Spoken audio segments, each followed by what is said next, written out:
زن مداد نقره‌اش را در تئاتر گم کرد.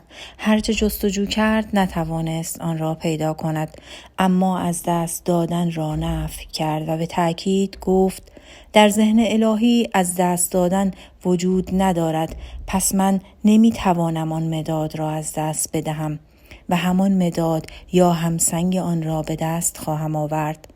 چند هفته‌ای گذشت تا اینکه روزی دوستی که مداد طلای زیبایی را با زنجیری به گردن آویخته بود به او رو کرد و پرسید این مداد را می‌خواهی؟ آن را از مغازه تیفانی خریدم و $50 برای آن پرداختم. زن که حیران از کار خدا حتی فراموش کرده بود که از دوستش تشکر کند گفت خدایا به راستی که تو خیلی مهربانی. منظورت این است که آن مداد نقره در شأن من نبود؟